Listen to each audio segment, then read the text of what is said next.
least in my experience.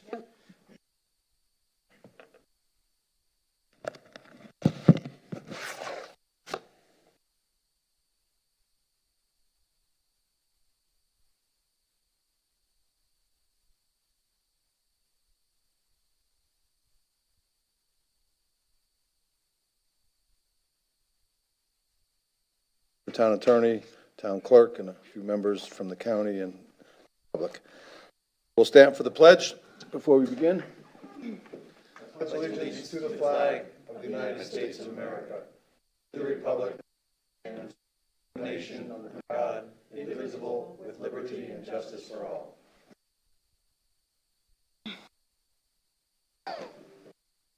Okay, I forgot to announce that this is a Fort Myers Beach management and planning session. Okay, we'll start, as always, with a update from Lee County on the projects that are going on. Rob Phelan. Rob Phelan for the record, Lee County Department of Transportation. Just here to answer any questions. I believe we sent you a written update on the status of the Estero Boulevard project. So any questions that the council might have regarding that, and give you a brief update on signal. Rob, I just wanted to, as you know, on our M&P agenda today, we have parking and traffic listed as a subject matter.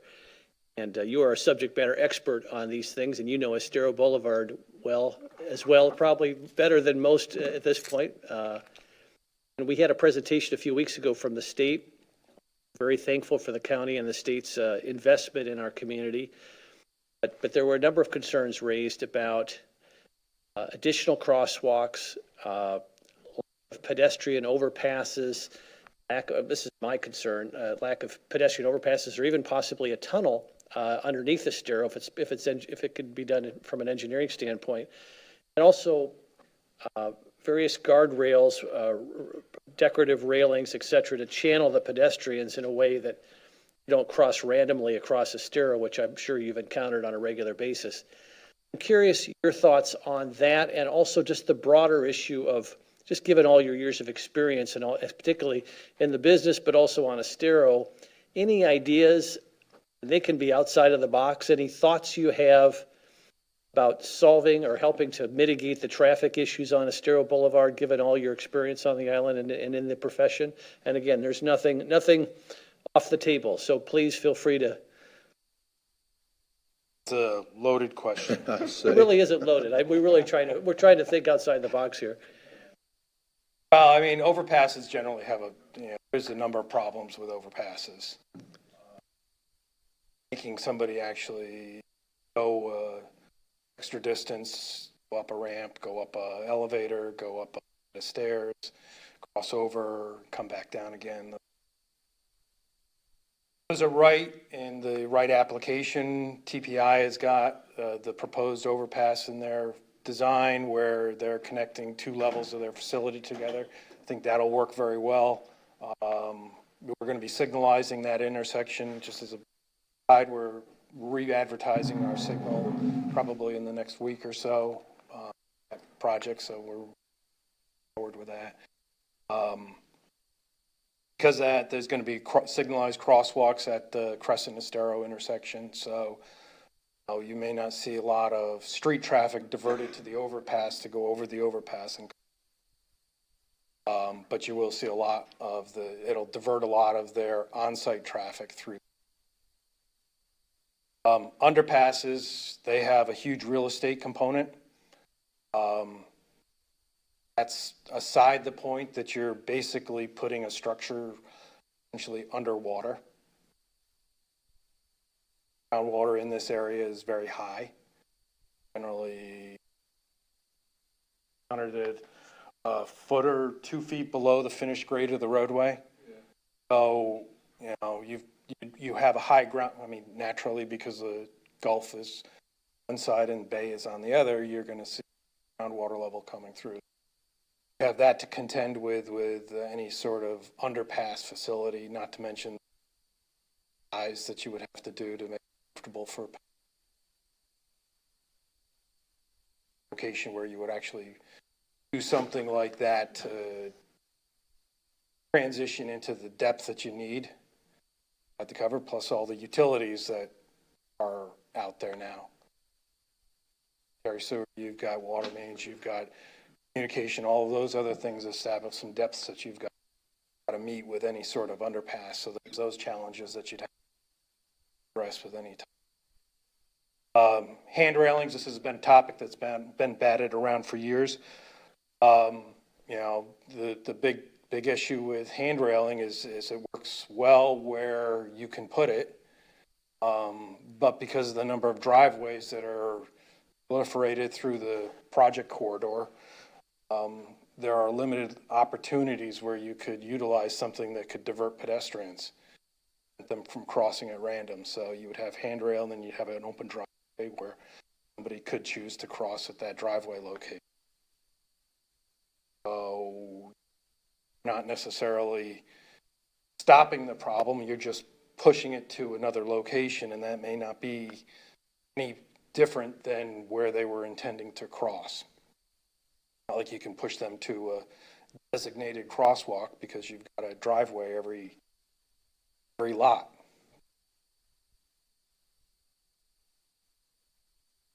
Sure if I've answered all questions. Or You've helped us understand what's difficult, but is there anything that's possible? I just chirp in here for a second.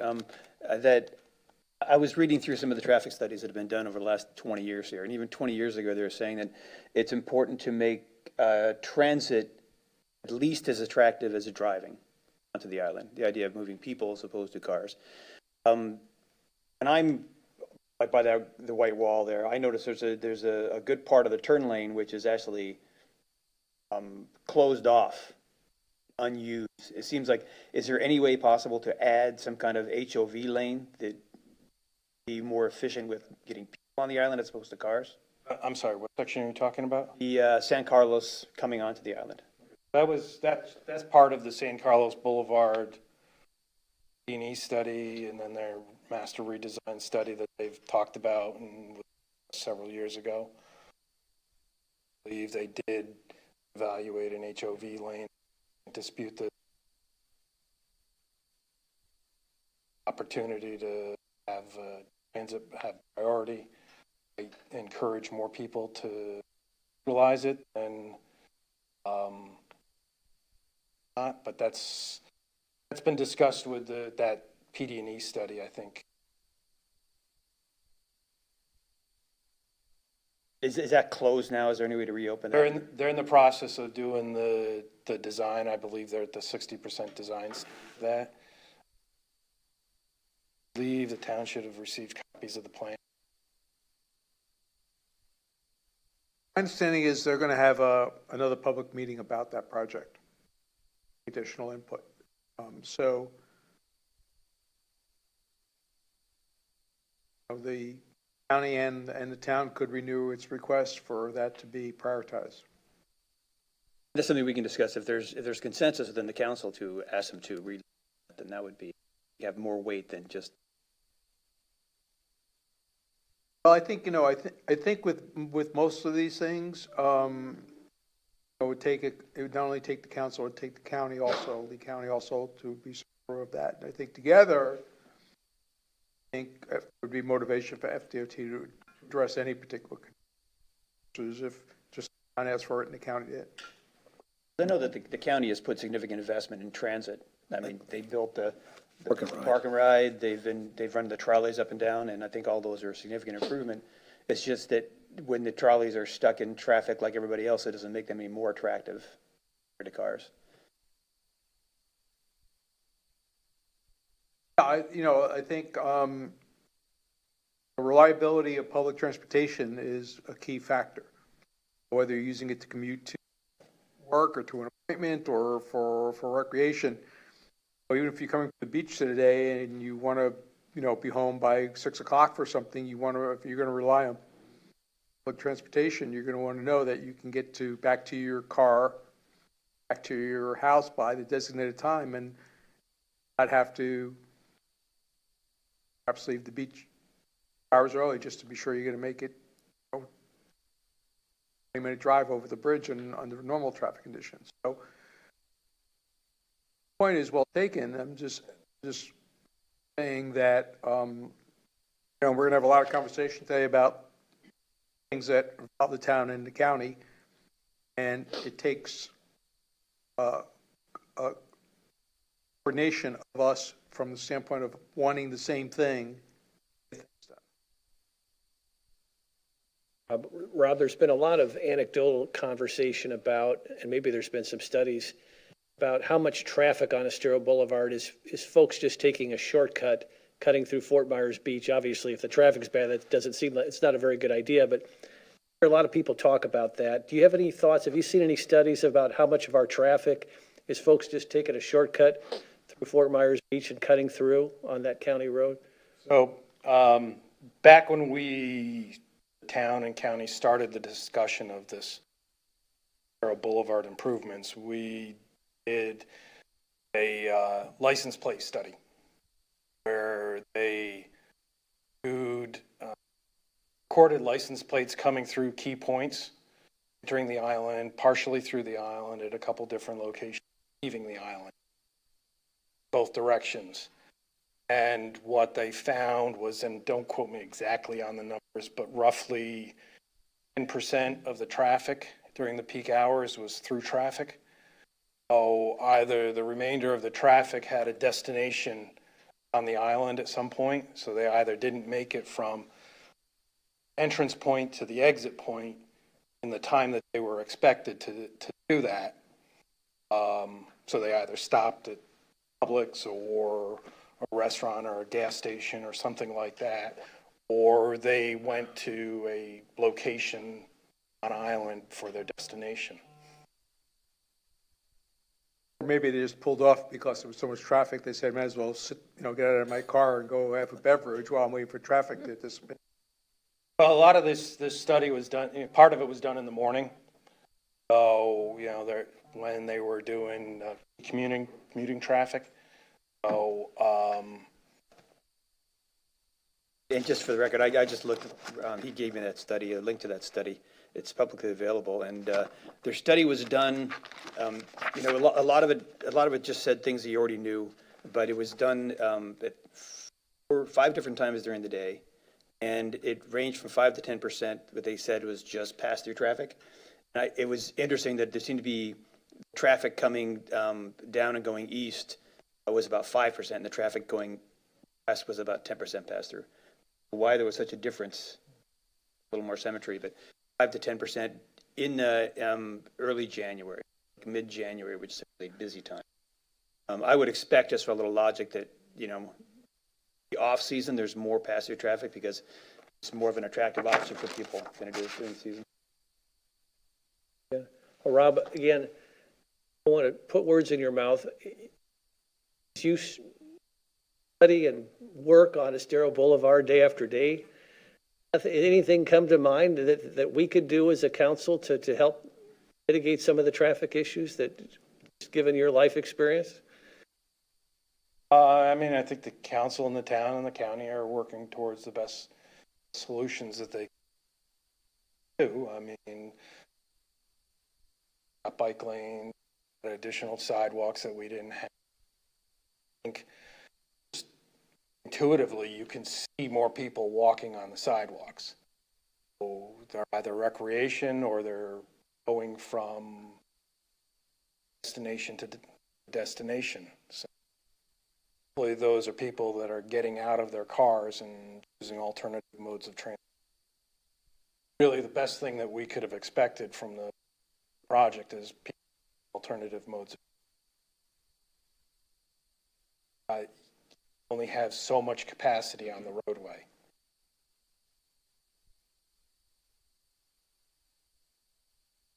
Only so many vehicles can operate on that ability on those number of lanes in an hour. So more people using the lanes, and or we can get people out of their cars and using either walking or bike riding or the trolleys, fewer vehicles will be on. If we, and we'll get to to this when we get to our discussion here, but just wanted you to comment, or if you have seen any information on this. And it's just part of the solution. It clearly is not the solution, but I've had a lot of people talk to me about different things like having the town encourage a water taxi service. It could take people from the southern end of the island to the northern end of the island and also get people across the bay. I've heard talk of a shuttle service that the town could be part of with the hotels and the Chamber of Commerce, where we could get people to and from the airport as the town manager said, a reliable way, in a way that people don't have to rent a car to come to Fort Myers Beach. Have you had any sort of private discussions or thoughts on either of those types of solutions? No, I mean, but those all fall in line with exactly what we're saying is alternative modes of transportation. Get people out of their vehicles, consolidate them, use a different mode. What we're seeing. All good ideas.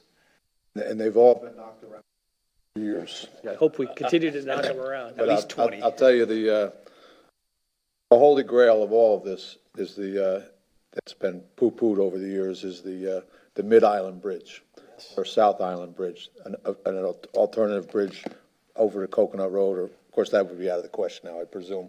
But, and that was always put down year after year after year and decade after decade. And I don't know, I have mixed opinions about that as well. I mean, it's certainly an alternative evacuation route for us during hurricane season. It's also another way to bring more traffic onto an already over-congested road. So there's different ways you can look at that. But so that's the one, that's the biggie. That and of course the argument was that was always that the environmentalists would never allow that to happen. Well, I don't know whether that's the case or not.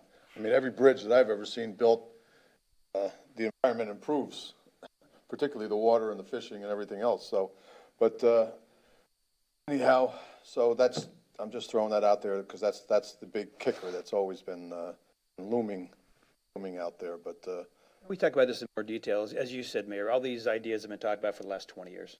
I mean, I went through some minutes, things, same conversation. They talk about aerial tramways, water taxis.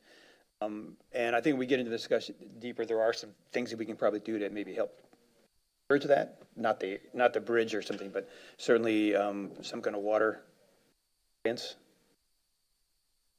Their conclusion was that water taxis are more of a tourist attraction than an effective way to mitigate traffic.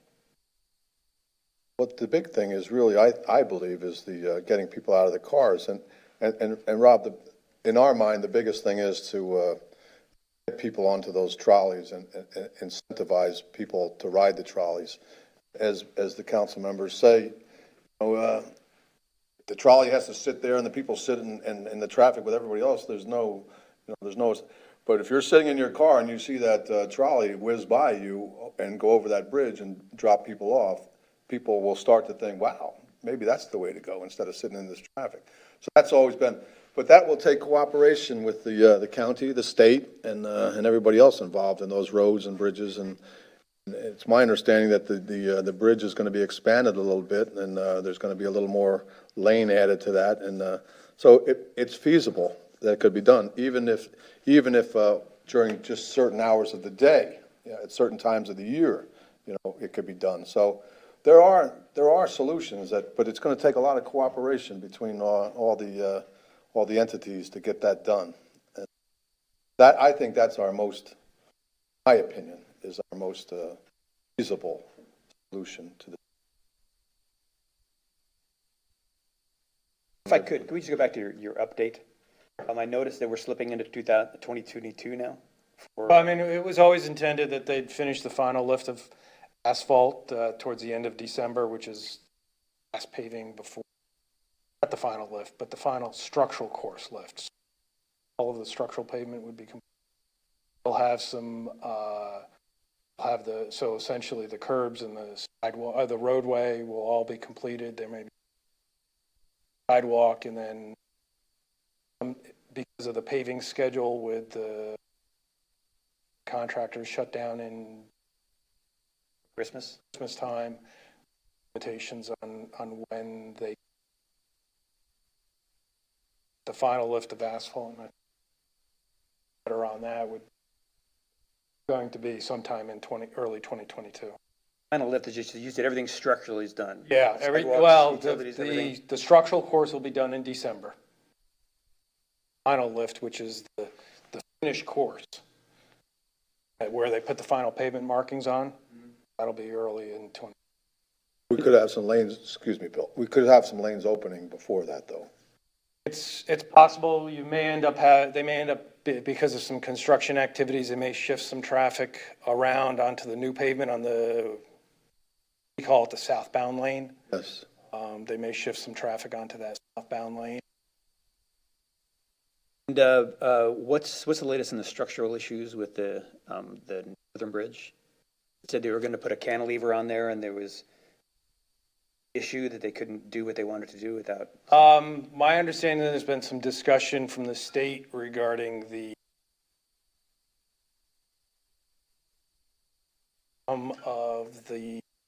evaluating the structural component of that cantilevered section for the pedestrian way. I don't know the full status of that. I talked to FDOT. They've had some additional saltwater intrusion since they started designing a cantilever bikeway. And now they have to recalculate whether the bridge can withstand additional weight of that cantilevered bikeway. So they have some additional analysis to do before that aspect of the project continues. Is that bridge approaching the end of its life? On life?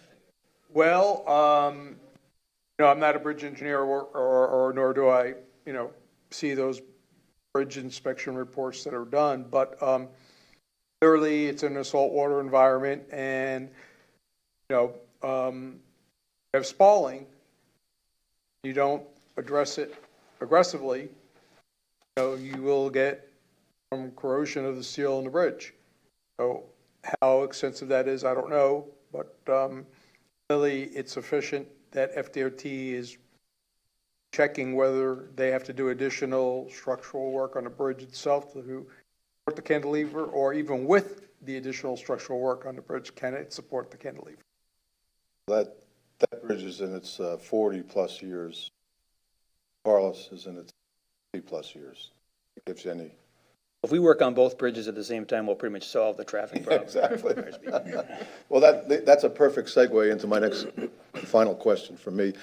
I getting a lot of questions, Rob, about projected start date for the Big Carlos Pass Bridge. You have any idea when? I don't know the projected start date. I know that they're working towards the final design. Is there going to be one final public hearing on it, or? Believe they've had the public hearing. I don't know if there'll be another public meeting on that or not. On the periphery of the project, so. Going to beat feet from the beach after this? I don't know, they're threatening to throw me back on the bridge. Well, you could be in worse places. I have a question. Yes, sir. On some of the sections of the STAR that's been completed, it seems like I don't know if there's some settlement or some cases where the manhole covers are higher than the road surface. Yeah, We're through the contractor or through general maintenance. we're monitoring that, and then there's also some of the valve pads that we're monitoring, specifically the ones by High. We're going to have our operations test that in 2 weeks, I believe. I would request that you, when you can, you just obviously have where all those things are on the as-built plans and check them all, because some of them are getting to the point where an otherwise beautiful road ride now becoming another kathunker because you've had some of these issues. So Specifically, one of the locations is where the town's proposing the connection for the Oaks, and we're kind of going to try to address that either in I'd like at least to conjunction. get them identified so that when people call us and say, what's the status of this or what's going on with this, we could say it is on the county's list or it's not on the county's list. They're aware of it. They're, they have future plans to address it or whatever. So if we can at least get us a list of the locations you've identified as being, needing attention, I'll be working off the same list. I would just briefly, Rob, I don't want you to leave here, and we've said this, I'm sure I speak for my colleagues, we're so thankful for the county and the work that's been done on Estero Boulevard. Sidewalks and the bike paths give our residents an option if the traffic, or when the traffic is just out of control. And that wouldn't have happened without your good work. And I just thought it might be helpful for you to comment too, for folks who are newer to the island, some of the other changes to Estero Boulevard, the trolley stops, the turn lane, the lack of, or the mitigation of drainage issues where intersections would be flooded. I mean, those all impaired traffic as well. I just thought I'd give you a second to sort of pat the projects on the back. Other things that's done for traffic mitigation that people may not think about on a daily basis. Well, I appreciate the opportunity. I'm typically not one. Oh, come on. Yeah, I mean, but for information, I mean, things that we've done on the project to help with traffic on the trolley stops, you notice that a lot of them have we call them chicanes, where they basically shift traffic over. You know, one of the early complaints early on when we were doing the study back in 2000, we heard a lot of complaints about people getting stuck behind the trolleys, having to wait for the trolleys to load and unload passengers. So one of the things that we incorporated in our design were trolley pull-offs where we could do them. It's our preferred. You get the trolley out of the traffic. At locations where we didn't have enough right-of-way to accomplish that, we implemented what we call the chicanes, which are basically where the center turn lane is eliminated, and the one direction of traffic is shifted over into that center turn lane, and that developed a spot where buses are able to pull over and allow passengers to load and unload without impeding traffic. That's a lot of people kind of question that. I mean, I think if you look at the performance of that, and generally that's been fairly successful in allowing traffic to continue on their way and not feel like they're delayed. More of them are down at the south end, but we did have a lot of the chicanes developed in the segment 1 section. Traffic is more congested. And, just the drainage improvements overall have been, say, very successful. Never been down here, some of the people may not have been down here in the last 10 years. For the last 10 years, they didn't see the road before, and sections of it would flood with inches of water, which are able to wade through the water and require vehicles to slow.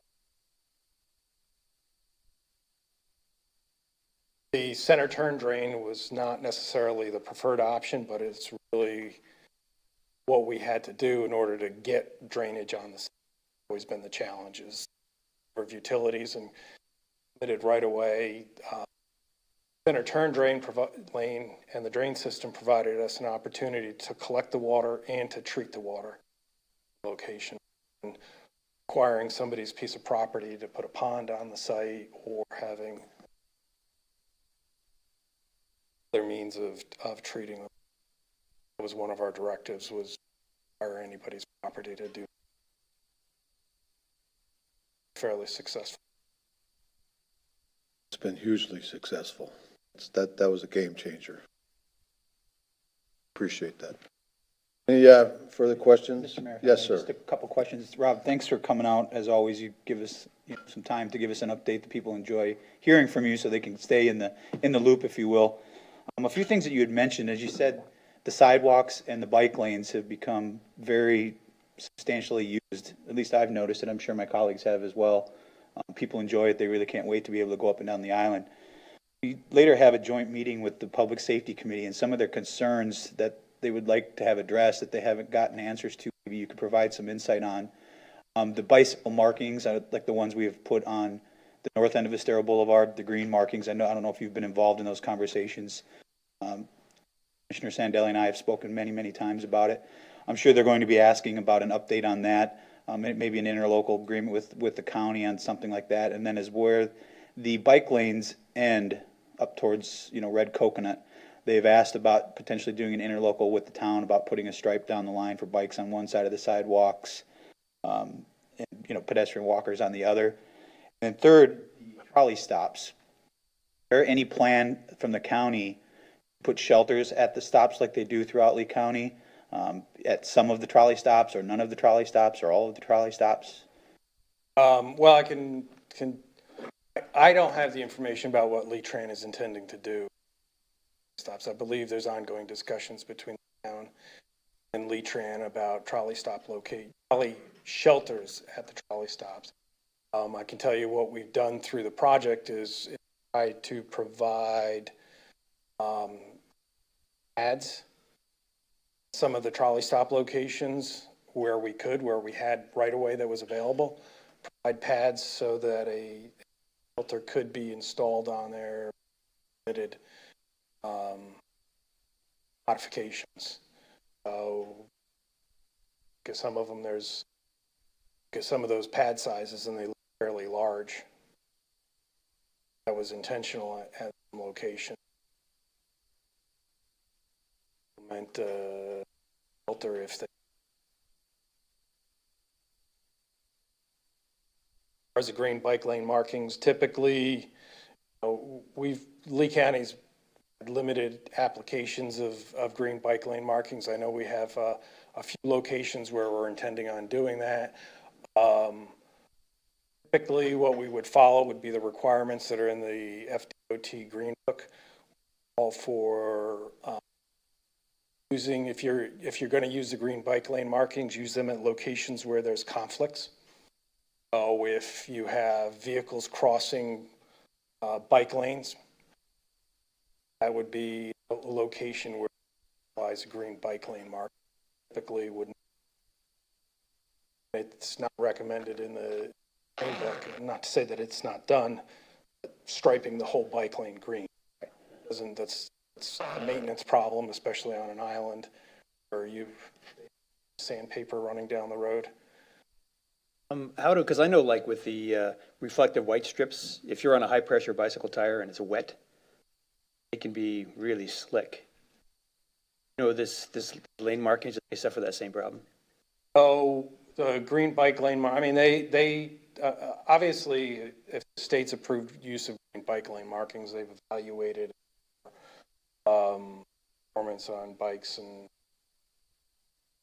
it's not to say that if you're going on one of those super skinny tires and you lock it up on a wet, rainy road, you're not going to slide a little bit more than you would. They do have additives to the material to help improve the friction or the thermoplastic that's. Rob, where I've noticed my biggest concern that I've noticed on the bike lanes is where traffic can turn right, especially when it's backed up, and you've got the dotted lines there, and then there's always a bicycle person. That area at least seems like it would be very important to want to, the increased usage that we're seeing, to make it as safe as possible. I can tell you personally, I've been almost run over a couple times by someone at the last second to try to get out of traffic, whips right, and they don't see anybody there. And that's the intent of that dashed line, is to bring attention to both, and that the green bike lane markings are not necessarily, or the dash lines are not necessarily intended only for the motorist. All those features are intended to bring awareness to potential conflict points. So that means that the cyclists and the motorists should be paying extra attention when they encounter situations. So always whenever you are seeing that dashed line,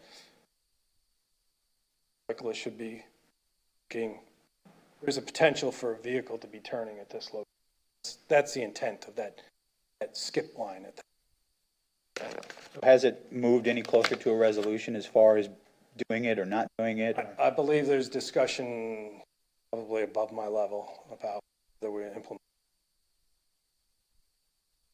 Well, just to add on, I think one of the things as those discussions happen, Rob, and you report back about conversation here today, that because we deal with a highly transient tourist destination, things that may make a lot of sense to you and I as Floridians who live here, more obscure to someone who's just here visiting.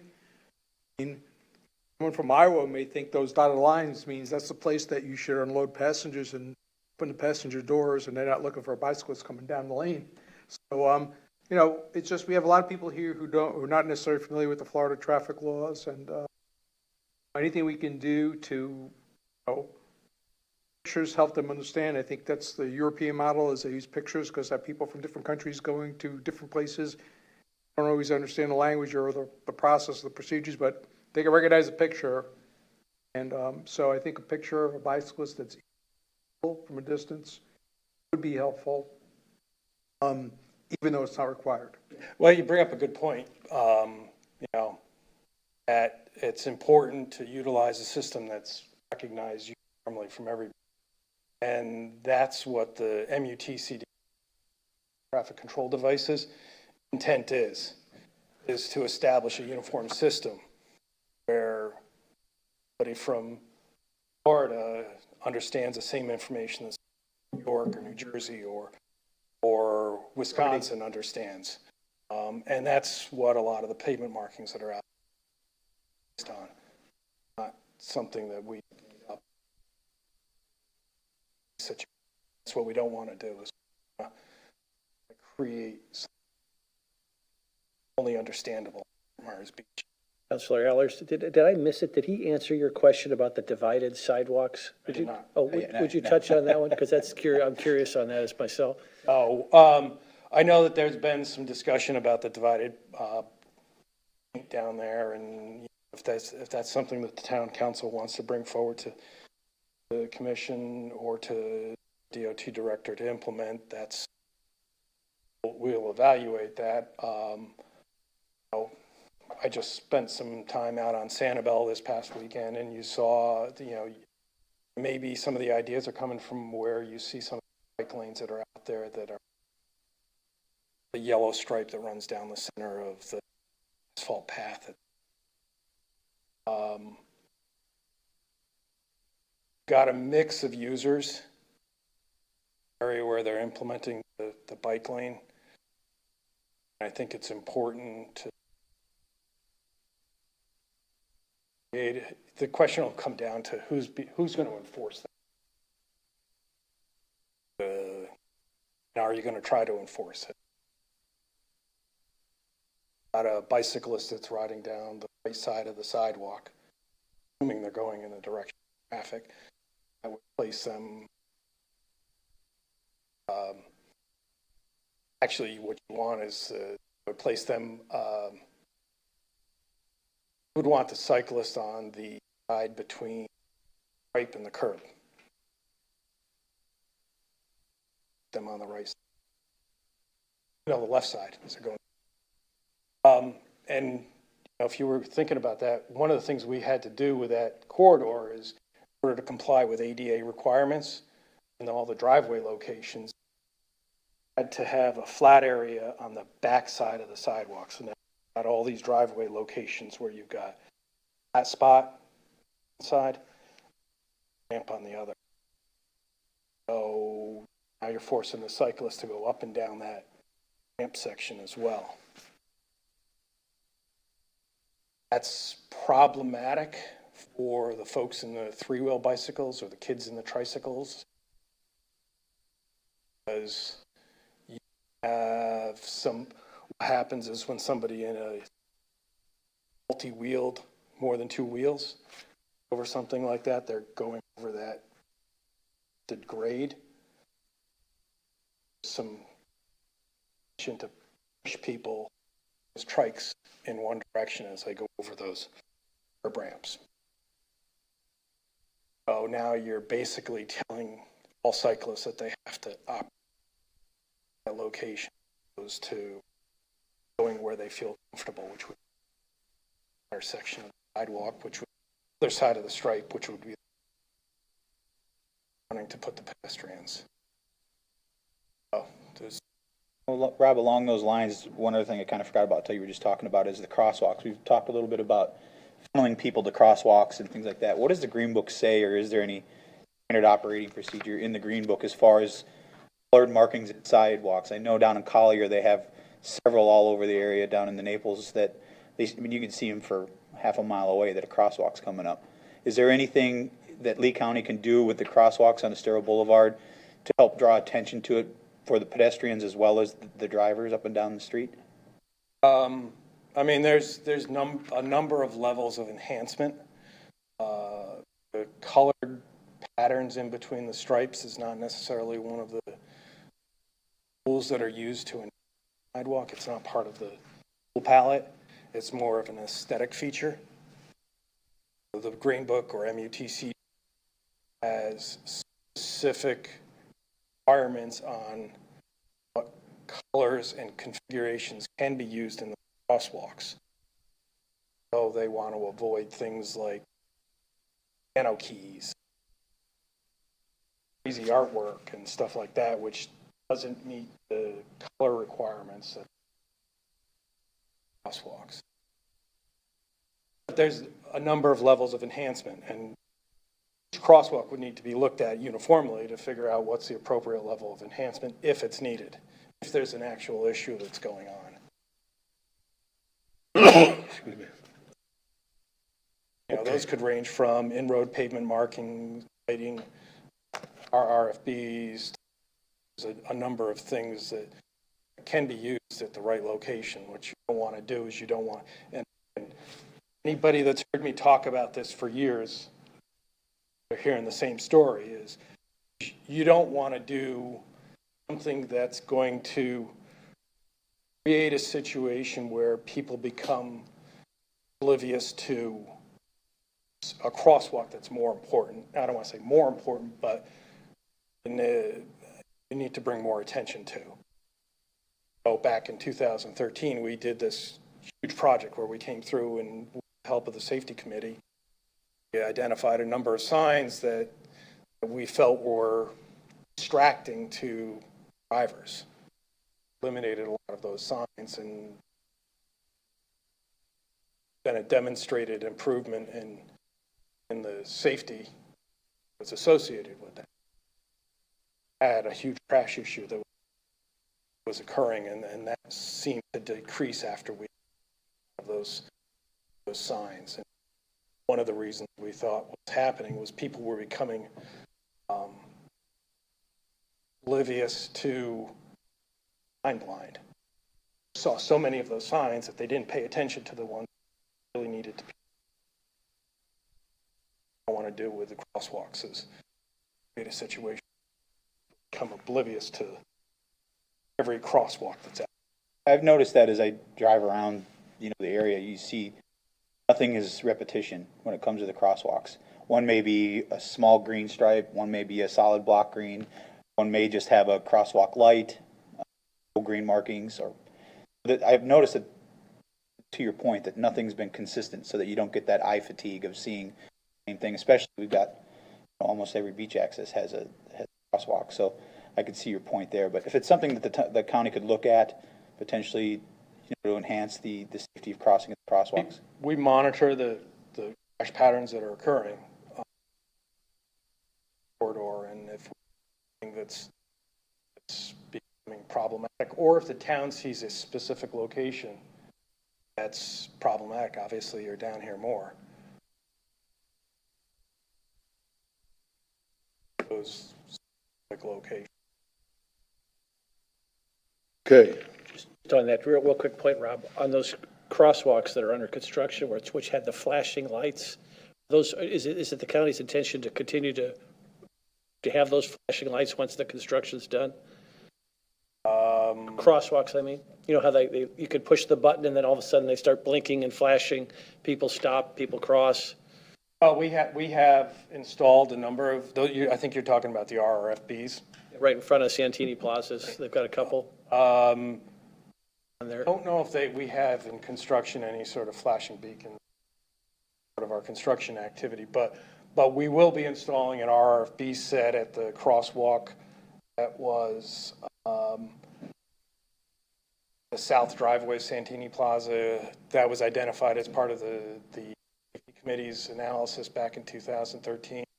Crosswalk in that location. Right, where you could push the button and they would start flashing. Correct. So they will be replaced when the construction's done? Yeah, and the one at Wyndham, that one will be replaced Those were as very well. effective, by the way, yeah, I thought. I will caution you on the use of RRFBs on three-lane roadways. So, new criteria that's come out from the state is that if you have an RRFB, put a new RRFB installation in. And what we're doing is a lot of these are designed under the old standard. If we choose to design a new RRFB, you need to have one of the median islands on a three-lane roadway. Right? So where we have a lot of these crosswalks at the intersecting side streets, it's problematic to install a median island at that spot. The state says that if you've got 3 lanes or more, and they consider a center turn lane as lanes, that median island required at an RFB location. And to keep in mind where there's a desire to have an RFB at a new location. very good. Okay. We've covered Okay. Estero Boulevard pretty good, well here this morning. Rob, thank you very much. Been for a little overtime on your way out here. You did yeoman's duty this morning. But, thanks again, and keep it going. Rob, thanks for being responsive to my list questions. No problem. All right, we'll move on. Next item is the discussion of removal and installation tree requirements for single-family homes. How do you want to start us out on this? So, I think we're all familiar with the challenge of people trying to try to build bigger homes on their properties and expand their existing structure on their properties. And in some cases, there are what we term as valuable trees that are in the way. What we don't want is those trees to sort of disappear, overnight. We would like to be sure that we have a good process whereby those trees are recognized and retained if possible, and if not retained, replaced. And if they can't be replaced in that particular parcel, to be replaced elsewhere to benefit the public, because, of course, beautification and its effect on the environment is to the benefit and value of us all. So we do have an ordinance in place, and the question is if the council would like us to take more aggressive action or different action with respect to enforcing it. Roger, is there anything in place as far as like tagging trees?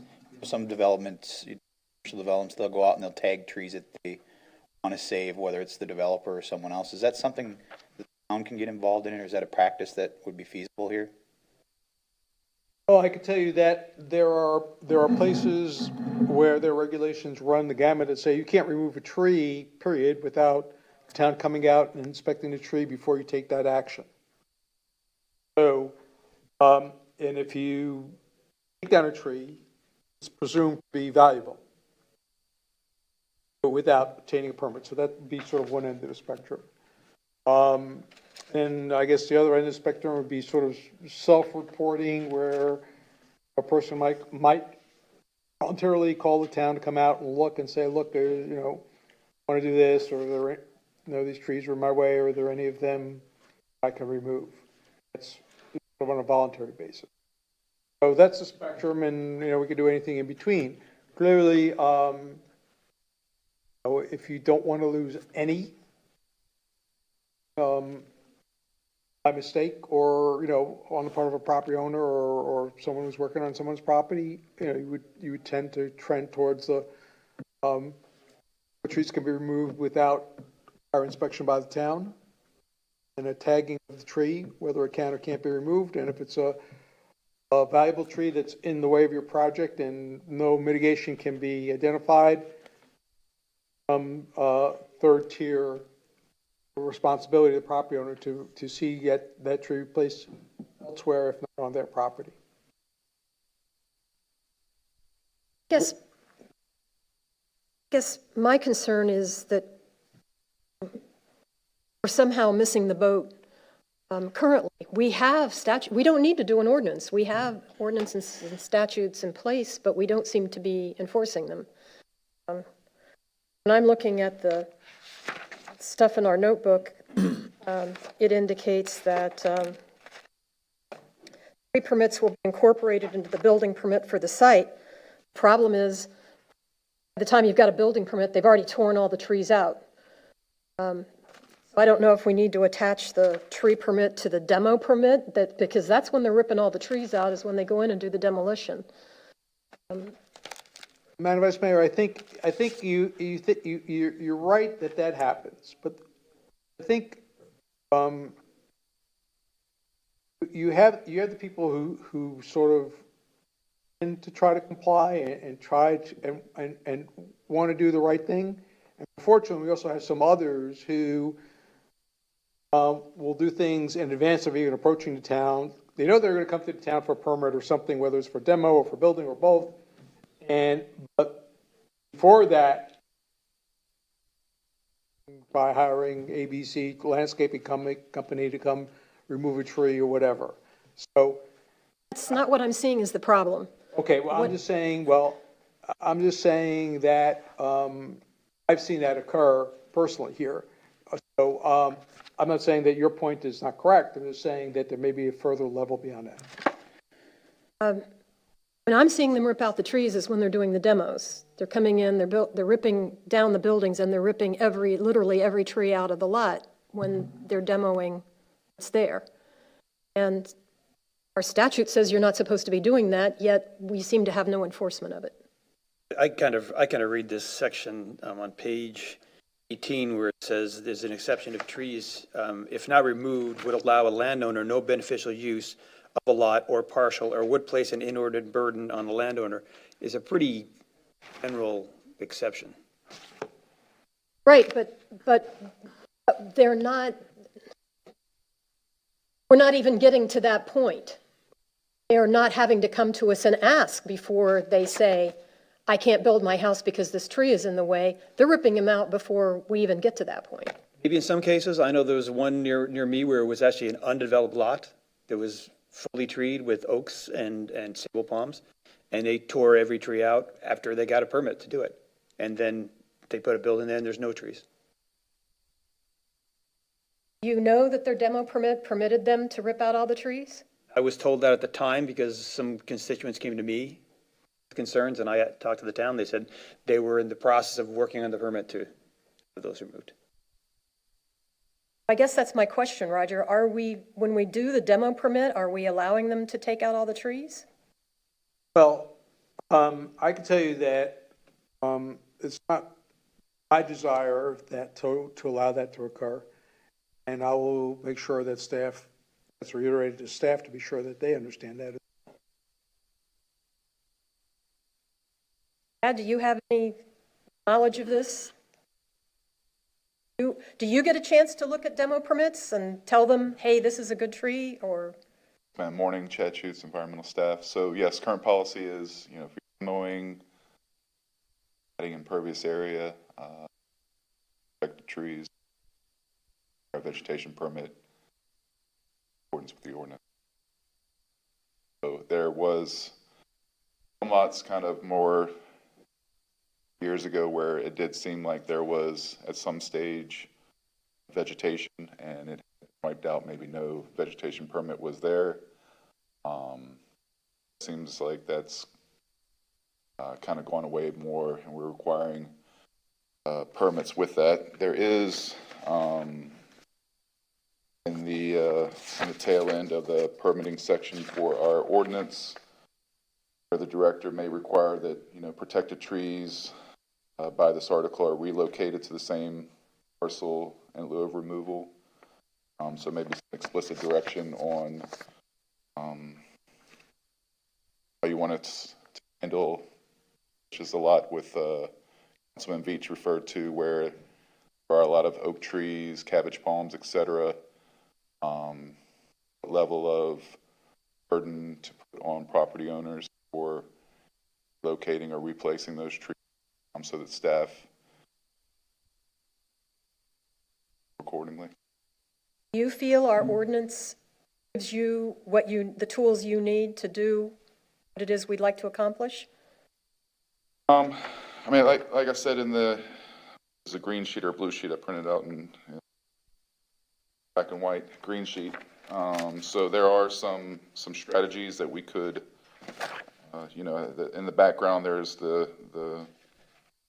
challenges that are presented, and then some of the ideas where that other municipalities implemented, and maybe other out-of-the-box ideas we could do.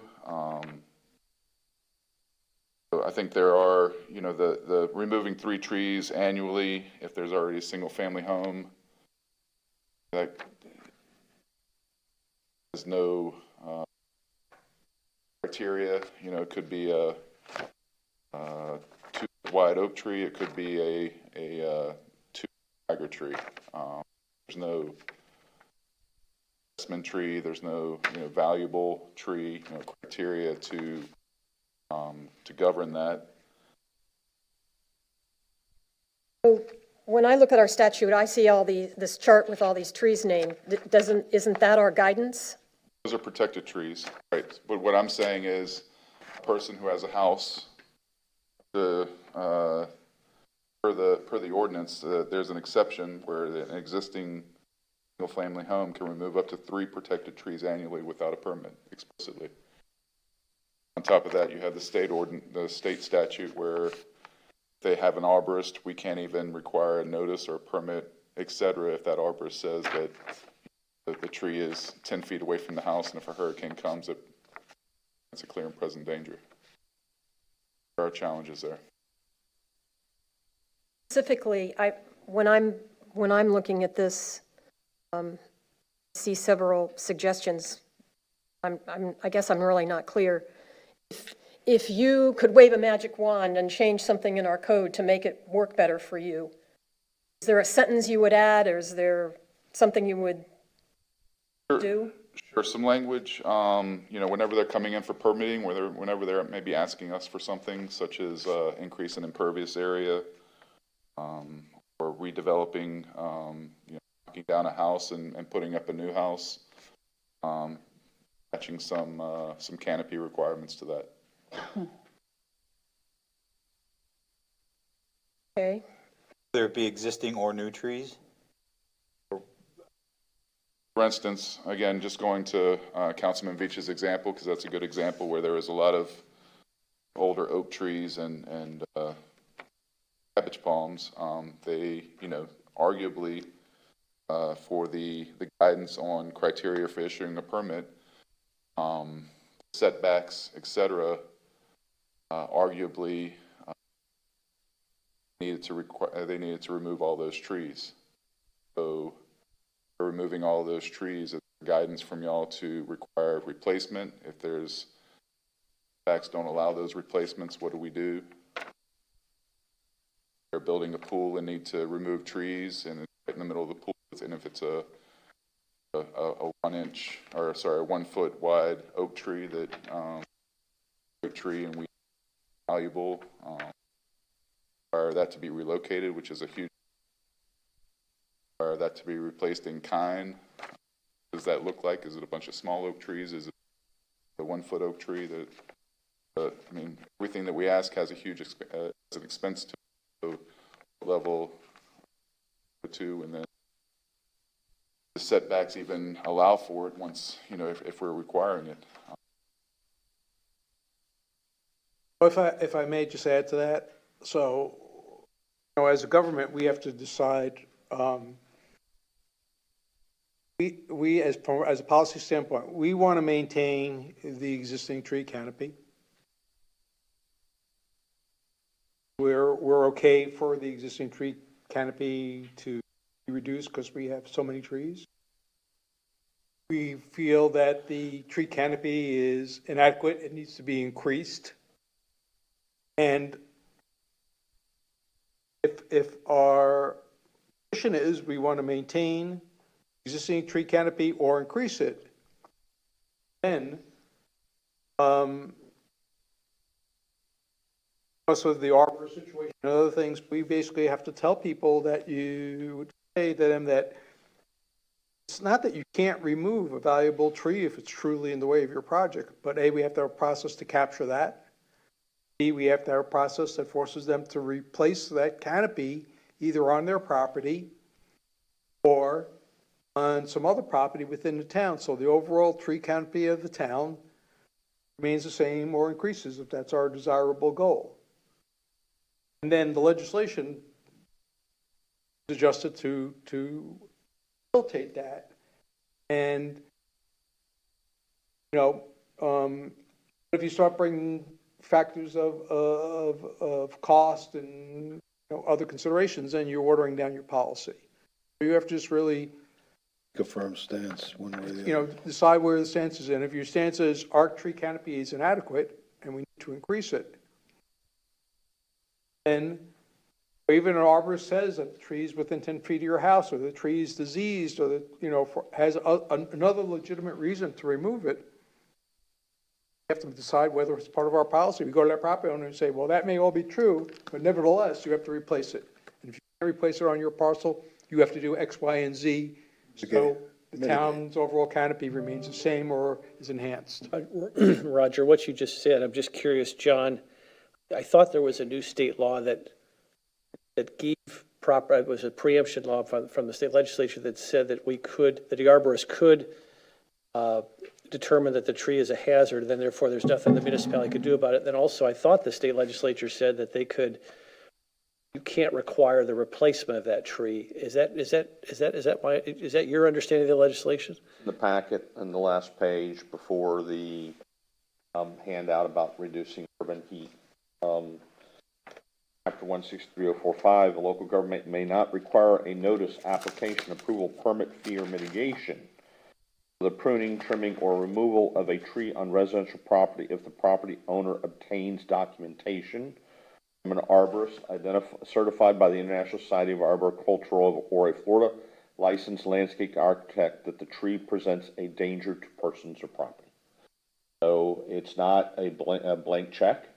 There are specific conditions. There has to be a determination by a certified arborist or a licensed landscape architect that the tree presents a danger to persons or property. Would you also opine on the town's ability to require the replacement of that tree? It specifically says you cannot require a permit, fee, or mitigation. Only for a tree that is certified arborist. That particular tree that was determined a That's correct. hazard, yeah, okay. But you know, what you can do is you can say that every property has to, any newly constructed home has to have X number of trees on it. So you're not doing it because they're removing that one, but you say that they have to have X number of trees. So there are ways to deal with this, perhaps, if that's the policy of the council. You know, years ago, when the comprehensive plan was first made, it was more of a suggestion at the time that people And the town even went so far as to set up a program whereby people could get free trees to plant, because we wanted to create that canopy on the side streets and elsewhere. So it was voluntary. So that's the question.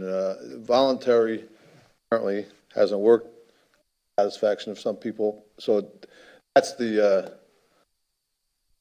question.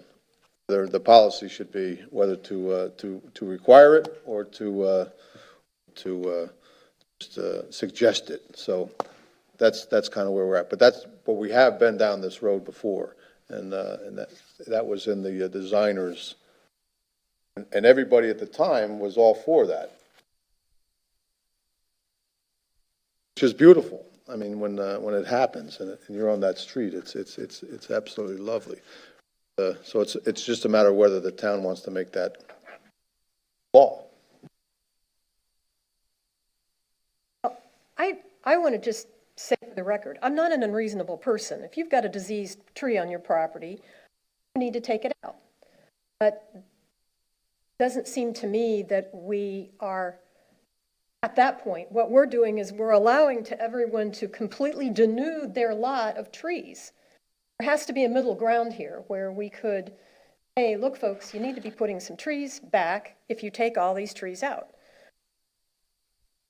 So I don't know if it's something that we can, and I'm not an expert. I don't know enough about this to be able to say do this or do that, but maybe we could, as a council, give a consensus that Chad would work with John about what we could do that's the appropriate middle ground here. Like I said, I don't believe that we should even be trying to do anything that the state is reasonable here when it's saying that of course you should be able to take out a tree that's dangerous to somebody or a diseased tree. That's not where I am. I'm just saying we are very far away from that position. We're way over here where lots are becoming deserts. I don't know if any of you have looked at the lot at the corner of Jefferson and Estero, but they literally denuded that entire lot. Yes. If I can just speak to that real quick, sorry. I think that was where it was lined with maybe Australian pines. And I know that some of the trees that were on that lot were not valuable trees, but that's an example of what I'm seeing elsewhere across the island. I can't believe that every lot where they're ripping out every tree they were all crappy trees. If I may, I think that both, everyone's touched upon really what I perceive to be the potential solution here. Manager and Chad have talked about the need to be maybe a little bit more forceful up front. The second half of that equation is, if you wish for us to do so, is to enhance or increase the post-development landscape requirements.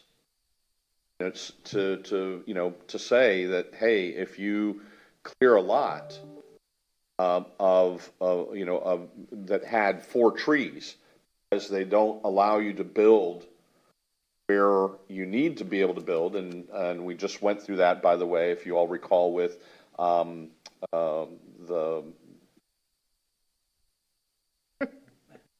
right down the street, where they came in for the PD hotel redevelopment. There's a tree right in the middle. They have to remove that tree, and that was part of the discussion. Yes. So it may be that we need to enhance or say that, hey, if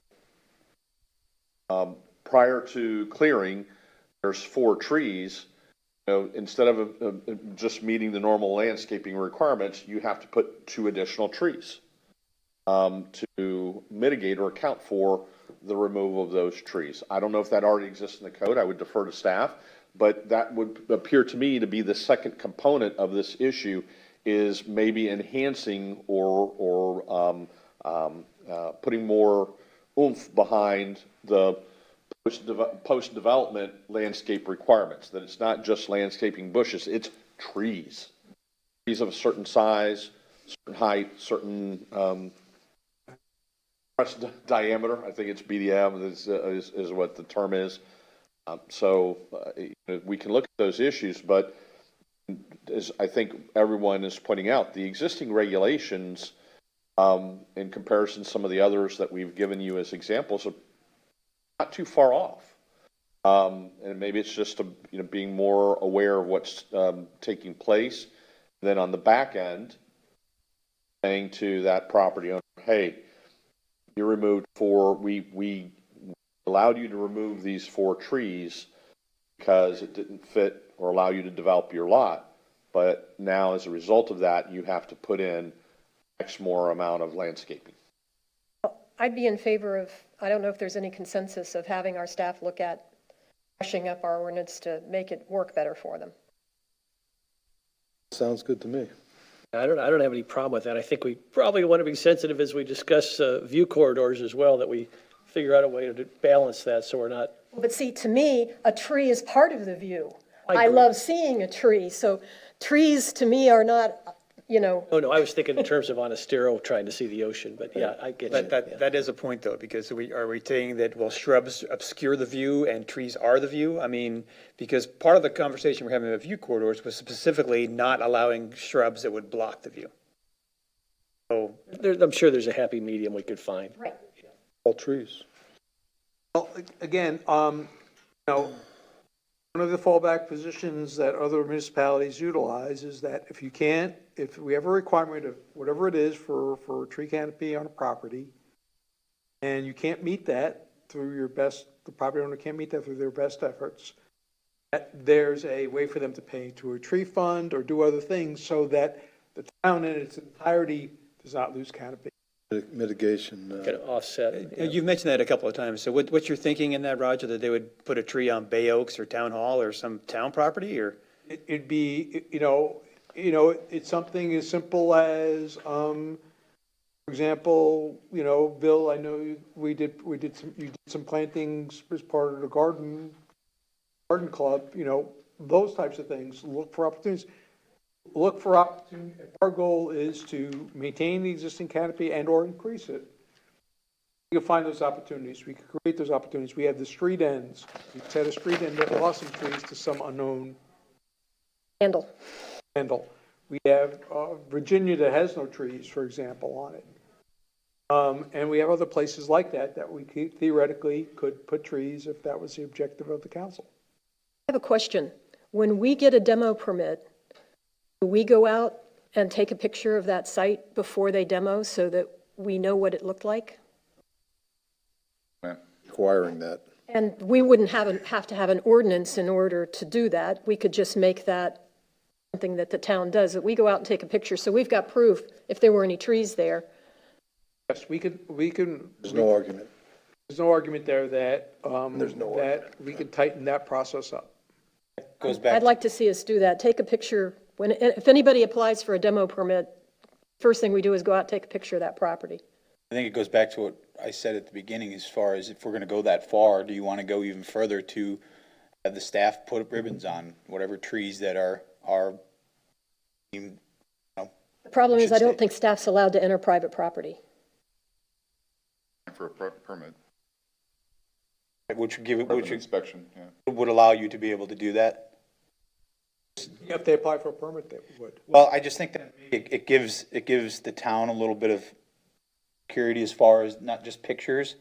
You know, if you have this blue ribbon is this type of tree or a tree that needs to be saved, or this one is not necessarily, it's an invasive species or something, that this is okay. I think it becomes very clear to the applicant as well as the town as to what trees were there, what trees can come out, and if for some reason the trees have to come out, it gives us a better idea as staff and council as to if they want to come in and say, I need to move this tree, even though it doesn't have to be moved. You can have a reason to move it I think somewhere. that's something we can do once we get to ordinance changes, but that starts getting complicated enough that we need to have something in writing about it. Whereas Okay, I the agree. picture taking, I think we can just start that immediately without, And what about establishing a time period prior to coming in for permitting? Whether some of these trees mysteriously disappear 6 months prior to, I guess that would be almost impossible to, Well, no, I mean, there are ways to do actual tree surveys of towns. There are towns where that's been done to identify aerial photography, inspections. getting permission from you to look into your neighbor's yard, to identify all the valuable trees and try to create that inventory, if you will. So there are towns that do go to that extent to protect their canopy, but I guess your underlying point, Mr. Mayor, is that if we do X, foolish for us to assume that there won't be a reaction by a property owner of Y to try to, if they're not well intended, to try to circumvent X. I hate to think that way, but I just think I'm that forced to. unfortunately, there's always, it's the 80% rule. There's always 20% of people who might try to Well, do then that. I guess an inventory might be necessary. Can we look into how much that would cost? Yes, we can go out and see what it would take to do that and bring that back to council and see if it's something you want. Like to see that? I think it's important to, and not to keep harping on the ribbon thing, but I could tell you, I am by no means a tree expert. And if I had a property that I was gonna send a demolition crew out, even if you took pictures and said, you can't take this tree down, I wouldn't know what tree you're talking about unless I looked it up. If you can mark it, it's very clear as to what tree they can't take out. I'm not against marking them. Most of the people that I've ever met that run bulldozers, they're there to do a job. They aren't gonna stop to look and see what that tree is. And not to tell you sort of the list of uglies, but I've had that, even with marking it, I've seen cases where people have taken the marking off tree A and moved it to tree B because they didn't want What a tree shock. A for some reason. That's where the pictures come in, yeah. Right, so, you can work with the well-intended people, but the people who are not well-intended, they'll always be trying to outthink us, and we have to be nimble. Another thing, and it does seem like there is, certain people have a desire to go through and take, buy a house, they're gonna turn it into a rental or something, and they get rid of the vegetation, they put down rocks, make it as low maintenance as possible. That is there a way we can discourage that? Well, absolutely. I think, one of the reasons the town has stormwater issues is, you probably have seen them through your trips through the town, where you see people who have their driveways, whether they're rock, cement, pavers, you name it, width of their property. So we have collectively taken some steps to try to address that, by creating percentages for impervious areas and other things to try to begin to address that. The question then becomes is when those people come in for maintenance at some point in time, ones who have gotten past that in the past somehow, we then forced to retrofit. And we have been trying to do that. And we will continue to do that with your support. It's the same thing with the trees. Now, we envisioning that this is only something for a new development or redevelopment, or this be triggered by some other or bar?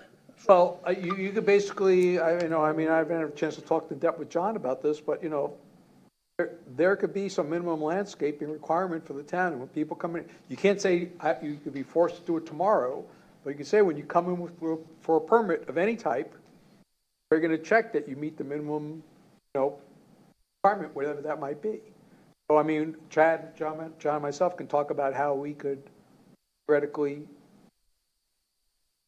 put some words around that for you to look at. Would be interested in doing that. Roger, is it your intention, just to be clear, to give you very instructive, what we want as far as maintaining, or I can tell you that I'm on the side of, at minimum, maintaining the tree coverage or the canopy, as you called it, or increasing it, would be my preference. Thank you. Yeah, well, I think, And then let you guys run away. it'd be good for that to get reported out today as a result of this meeting, that's the council's policy. And we're going to look at what we're currently doing, and we're going to present the council some opportunities for further enhancements to be consistent with that objective. Very good. Okay, everybody in agreement there? I am. All right, thank you very much, Chad. Be busy, need any tree spotters, let me know. What's paying.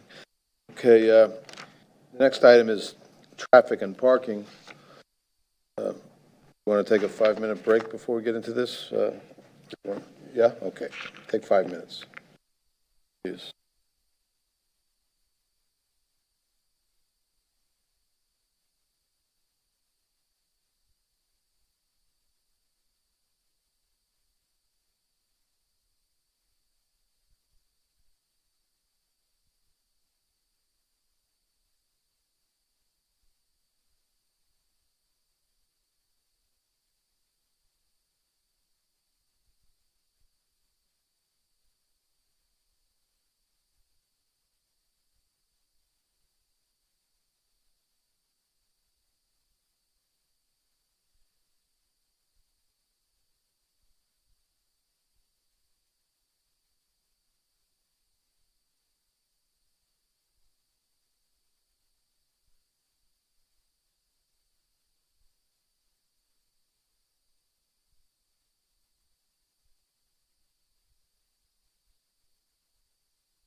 trees on a Sunday at 4 o'clock.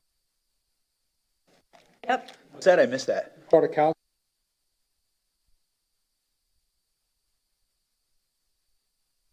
Are you ready? Call it back to, the meeting back to order. It's 1:33.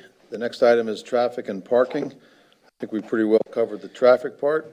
Not yet. Oh, okay. Okay. All right. Who wants to start this off? Bill? I've done some research. Like I said, I talked to Rob, and he sent me a link to a study they did. I also was told about a CRISPE study, CRSPE, which was done in 2001. And you know, they came up with a lot of the same conclusions that I think we would come up with if we were to discuss it today.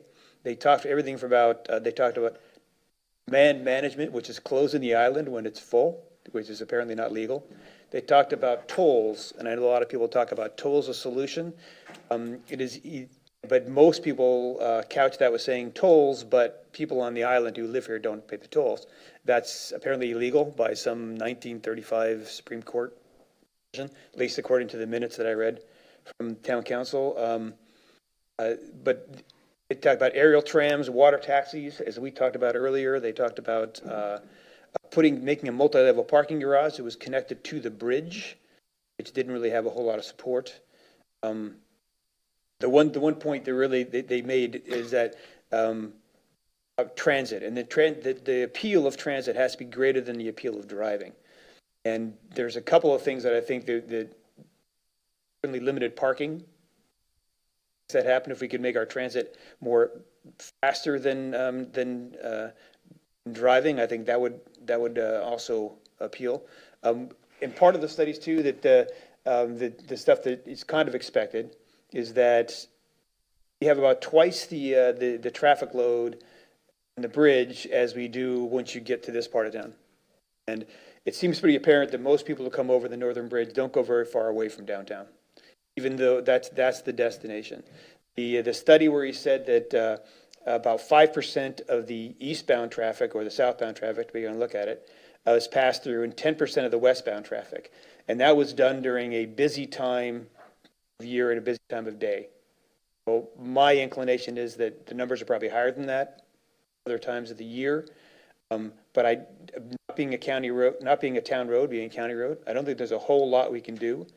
They did show a big increase in accidents, more than double between 2004 and 2006. Now, I don't know how relevant that is now because with the new road, it'll be a different situation. So that was kind of my research into traffic. Now, I have heard other talk, and I think that then Councilman Adderhill had mentioned things like trying to put up barriers to keep people from crossing, trying to put up an overpass, which would be a major installation, probably need elevators for ADA compliance. I don't know if people would really use that. When he talked about all the egresses that are coming on Estero, that people could just bypass the fences and walk, I would also think that the emergency services would probably frown on having some kind of obstacle they couldn't drive over. And if they have to get by in a heavy traffic period. I think we all pretty much know that. Also, they talked about their idea of a traffic solution was not to get traffic going fast, it's just to get traffic going steady. Because we're not looking to be a major thoroughfare that people can get through as quickly as possible. And it does seem like that area between like the current pedestrian light is and down to, like the scooters, that's kind of where most of the congestion is. It seems that a lot of that is pedestrians crossing the road to get across the road. I don't know if there's really much we can do about that for traffic. Anyway, that's most of the research I did.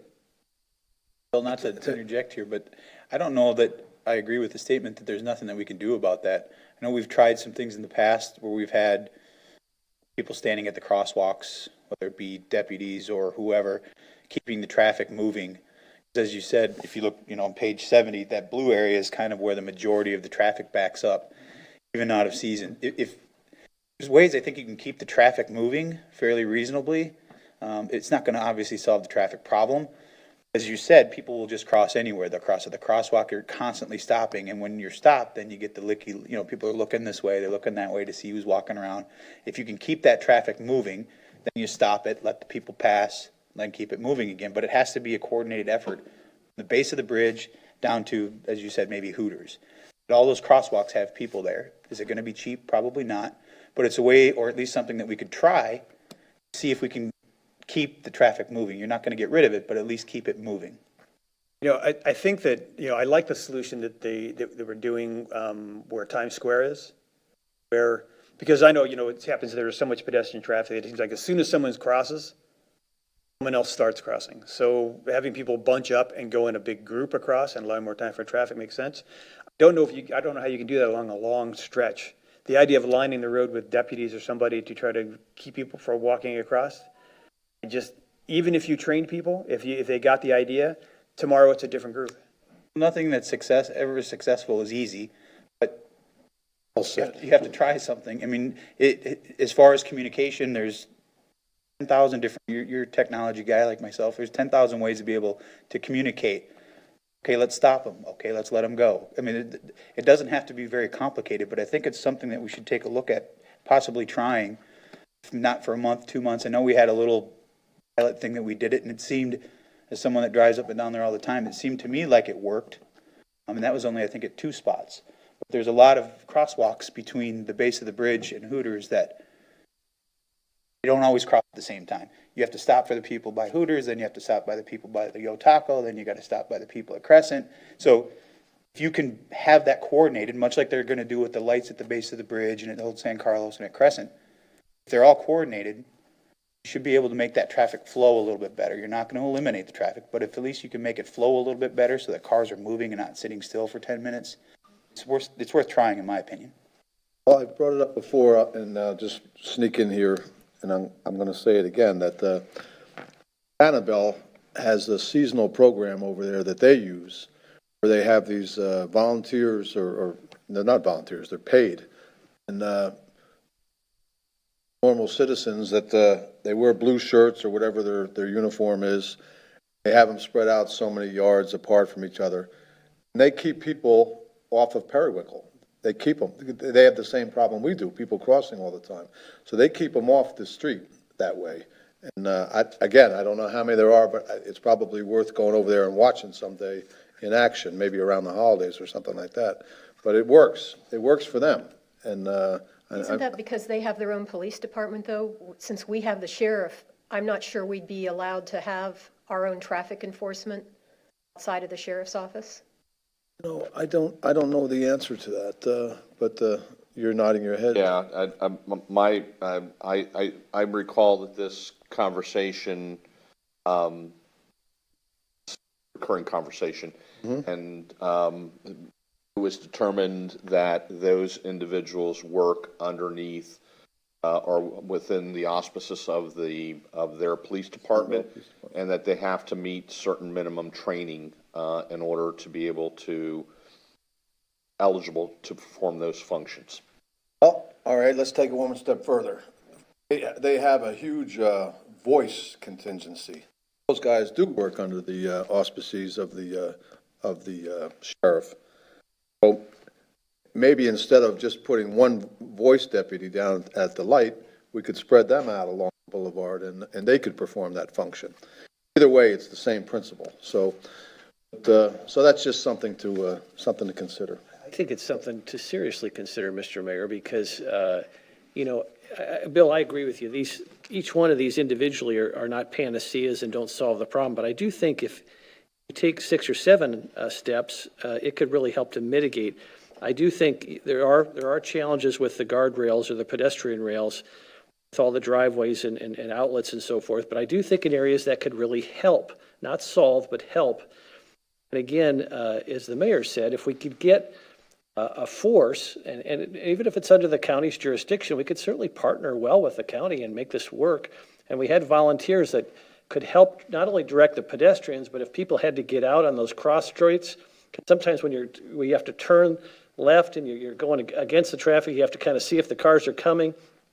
Somebody could briefly wait for 2 or 3 cars, halt the traffic, let them get out real quick, long as, keep the traffic moving, those volunteers, not just in that key intersection just over the bridge, which are great, but if we had it a little further deeper into the island, I think that could really help the flow, not only just with pedestrians, but with also traffic. I'm glad the Public Safety Committee's here, because I know those folks have looked at this a lot as well, so this will gel nicely into be a nice transition. I'm excited about the TPI crosswalk, pedestrian crosswalk, because I do think it'll prove the naysayers wrong, that people will use these. I think we could have one at the foot of the bridge. I think we could have one near the Lani Kai. I think those could be hugely helpful. I'm sure they're going to be expensive, but I think given the public interest involved with this traffic delay and just the quality of life issues that the traffic that causes, I think it would be a worthy investment for the town. So I think those pedestrian crosswalks, particularly when it comes to the comprehensive plan, we ought to figure out ways to encourage those. I just think there's a lot that can be done. The water taxi piece, the of the airport, I think there's a potential private sector solution there. I do think we could figure out a way to work with the chamber and all the hotels on the island to create some kind of a commuter force or a commuter program where we could shuttle people to and from the airport, so people would not have to rent a car and drive around on the island with Uber. Once they get on the island, depending on their location, I was just telling Roger during the break, I had 36 people here the last weekend. Nobody rented a car. Nobody had a car because they were at the Hyatt, at the Wyndham, and they could walk across the street over to all the Santini Plaza shops and restaurants, and they never had to have a car the whole week, and then they took That's a good thing. an Uber back, and it was great. So I'm saying none of these are going to solve the problem, but each one individually and collectively could help to mitigate it. So I'm open to all of this. I think this is going to be, because the island is becoming so successful, these are nice problems to have, but this is going to be our number one problem that we could at least address, I think, going forward. And I think we ought to take a deep and serious look at it. Again, no panacea, no easy answer, but I think all options ought to be on the table. And I would just point out, I don't mean, sorry if I was supposed to say, there's nothing we can do because. Oh, no, I didn't. I know there's, know you were looking one at thing about the water taxi is I understand that there was actually an interest in someone running a boat from Cape Coral, from the marina at Cape Coral to the island. But we didn't have any place we didn't have a public dock. No, they do They're that. doing They do it, that. they're Yeah. doing it now, They have I've been doing it, and Of Harbor. Yeah, I think it's the Hyatt in Cape Coral. And Weston. People at the Weston, I'm sorry, and they come every day, and people love that. They come over here for lunch, they bring their business here, and Works. people, but I So think, certainly us getting a public dock out down there at Bayfront Park, which is one of the things that was on the Would be the great. docket, is something that'll help. I think also maybe along what Councilman Aller says, that we can do something more educational than enforcement. That instead of having people actually with flags or something directing traffic at crosswalks, we have people just suggesting to people. Maybe, the source of a lot of the pedestrian traffic across Estero probably comes from parking on the landward side of Estero. So maybe we can work some kind of educational thing through the parking companies, have them give information to their customers to try to encourage them to use the crosswalks and help with some of the traffic flow. Encourage them from a somewhat self-serving thing, that if everyone behaved a little more, that they can get to the island faster. So there are maybe some things we can do that are not enforcement related, that maybe we can start with a slow educational approach and where it goes. Okay, should we move on? Will. Next item is street renaming. I brought this forward. We can talk about parking? Oh. We just did, I thought you just did. We're talking about traffic. Oh, I know. You mentioned the parking lots. Go ahead. Though this whole, I didn't put this here, but it seems like there's we've got this big consultant thing about parking, and something that Councilman Adderholt was very interested in. I think some of the parking solutions, as you've talked about, Bill, could be over the island, just over the bridge. We've had two examples thus far, one more public than the other, where there's really an interesting parking opportunity on the other side of the bridge, on the North Bridge. And I think think, I don't know how much, I've talked to the people involved, I've talked to Commissioner Sandelli. I mean, it's on county property, and so it's in unincorporated areas, so it's not in Fort Myers Beach proper. So I'm not sure, because they're going to have to get some help with the county zoning and with Letran, and I'm not sure what we could do as a town to further incentivize that, but I'm certainly open to suggestions, because it seems like the more we could keep the cars off the island, and when I was running for council, I talked a little bit about potentially having, and I know the need is more on the north end, but with the trolley and so forth, if people could park on the south end, and they could take that trolley, but when I see south end, I mean at Lovers Key Park, across the street from Lovers Key Park, there's lots of land there where people could park. If the shuttle could stop there, and I've talked to Letran a little bit about that, but just keeping the cars off the island in the first place, in a voluntary, positive way. And I think, Bill, enhancing mass transit is a huge part of this, but as you say, and I think Roger said, if mass transit has to be dependable and regular, and I know you've talked earlier about addressing that challenge, but I think that's a big part of the solution. And I think, if the transit would get used more, then they would put more transit. I agree. Is the thing. And I know that, I think I've heard this conversation before, but people in San Carlos Island would say they do not want to be Fort Myers Beach parking lot. But I also think that if they would look at it, they would see that their main strip could use some activity. And I think if people are on foot and they're walking by shops, they're more likely to go in than if they're driving by. And I think we've seen architecturally that parking garages don't have to be eyesores. They can be done very tastefully, and given some of the challenges on that corridor right now, they could actually be an improvement in the area. Yeah, and if the property owners are local people, they are local people, they're interested in doing it as a business venture, then the way we can encourage them and help them is with the county is to go in there as a council and support it. Agreed. As this is something that would help the situation down here, and maybe even a properly nicely designed small parking garage over there. Of course, that's still bringing cars, but it'll stop them there. A nicely designed parking garage there might even help their redevelopment down there. I do think too, if there is an area, and I don't know, I haven't really looked into this in any kind of detail, but if there are, enough area in a consolidated place where you could build a elevated parking garage, multi-story parking garage, then that would certainly lend itself to an overpass. Because once people are already up at a level, their car, then going across an overpass becomes a more viable It's a option. good point, except then you have the parking garage on the island versus off the island, Yeah, so yeah. it's a trade-off, but yeah, it's a good point. One thing I tell you I really don't support is taking more land area and making it into parking. If you looked at the maps that were presented in the parking thing, we, a good, probably, to me, like 60% of downtown is parking along Old San Carlos, and so that's a lot of surface area just for cars. This real estate market, that may be being looked at more closely now, as far as anything else? Parking? Any other comments? We'll move on.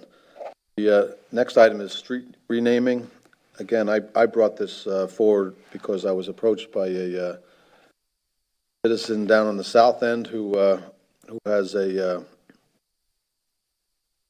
little street there. If you're familiar with Flamingo Street, going into the beach, then right off of Flamingo, going south, and then back to the west is Flamingo Court, or excuse me, Court Street. And apparently the owners down there think they can do a little bit better than Court Street. So they've approached and asked if they can rename their street Flamingo Court. Which, I said, well, I don't know that we've ever renamed a street here before. We'll just find out the procedure and so forth. And so we brought it to the manager and the attorney, and they've put together a little item for us. And how about you, Mr. Attorney? You want to opine on this here? You're not too familiar with it. There's certainly nothing that prohibits. Really, the issue is making sure that, assuming that the town agrees to the name change, gets processed properly, with primarily the fire district, so they're aware of the name change, and that can get onto their database, as well as the county property appraiser, so they can change it as well. So it's relatively simple.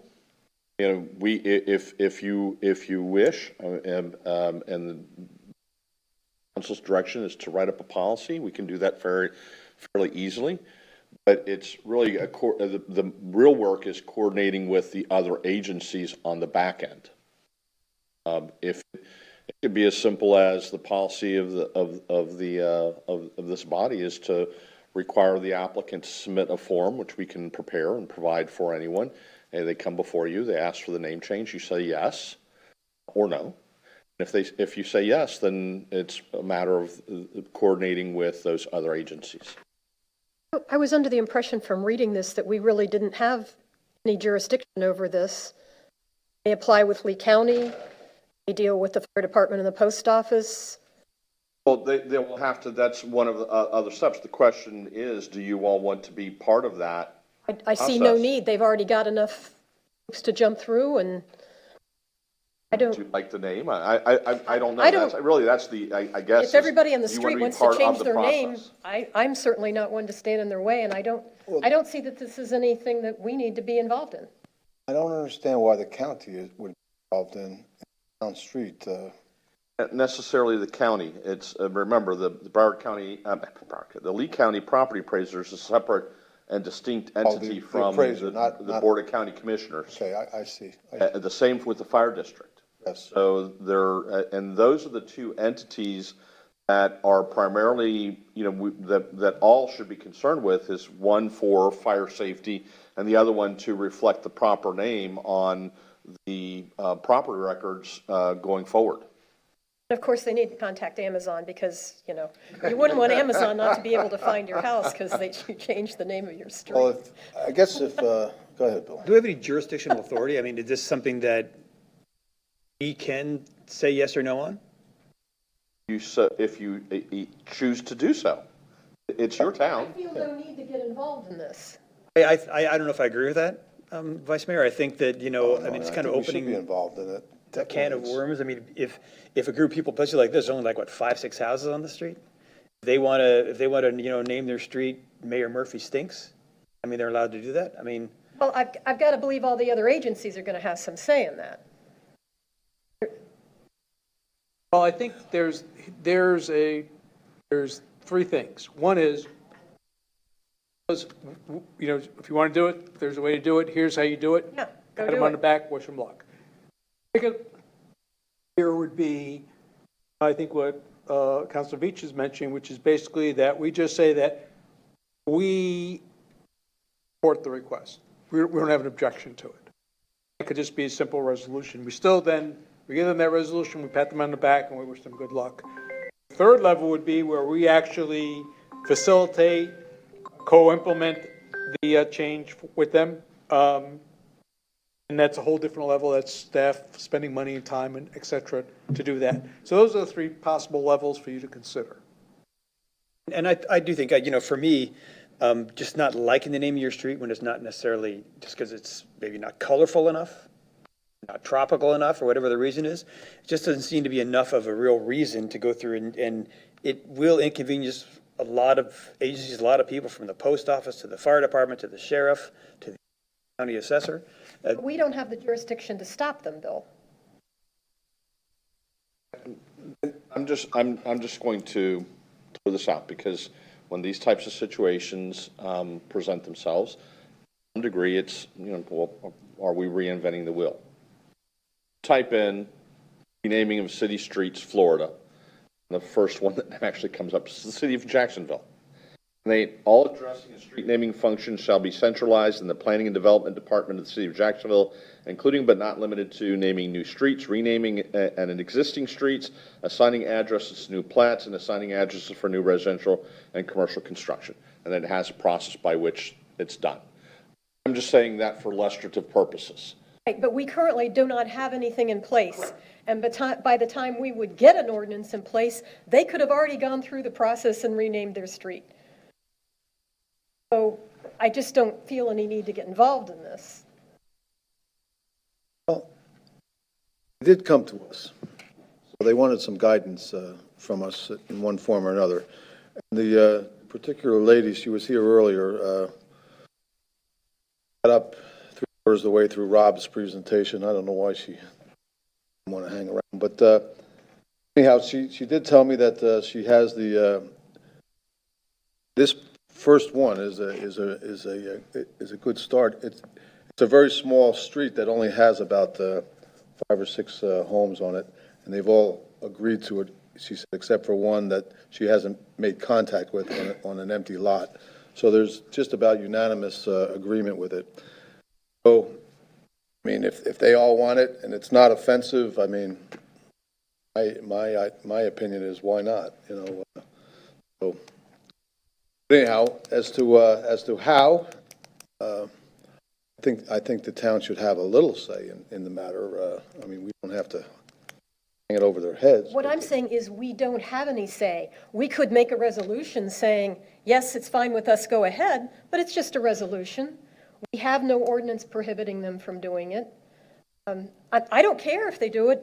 God bless you, go ahead, do it. But we don't have any mechanism to get formally involved in this. Okay, so should we or not? So If you want to do a resolution blessing it, I'm happy to vote yes for it. But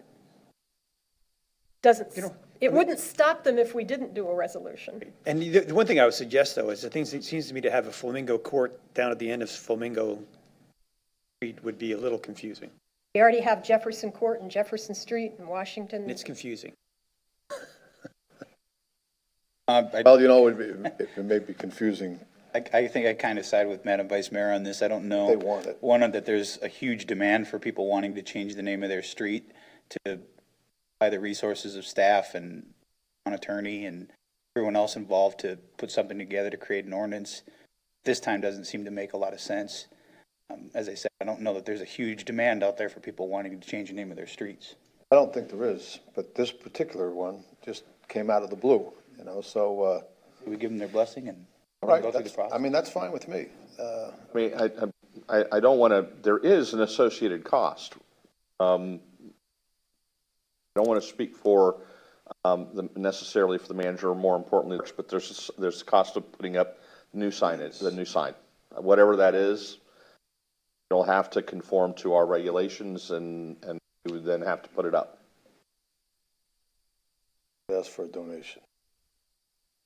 I mean, I'm sure the ramifications would be long because, you know, my mom passed away 12 years ago and I still get mail for her.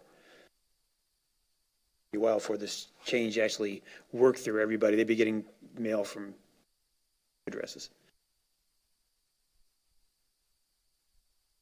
Do you have your direction? Well, It's crystal so clear. here's my suggestion, maybe to bring this to closure. Okay.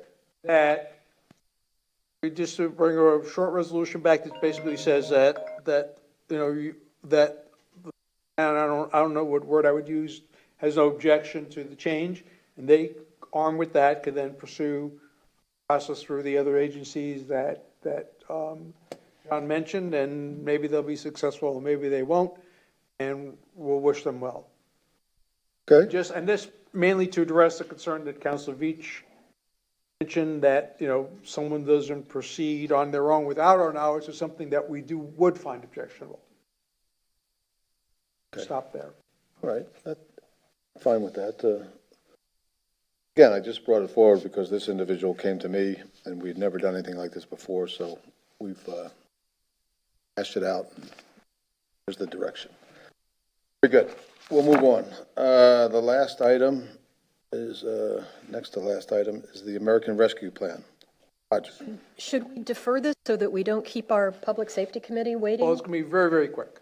If you just give me a minute, and if you're comfortable with what I recommend, then we'll be done with it. If not, we can take a suggestion, Madam Vice Mayor. So my suggestion on how to best deal with this is basically to the council sort of a homework assignment, if you will. for you to take time between now and December's M&P to assemble your ideas and submit them to the town clerk individually.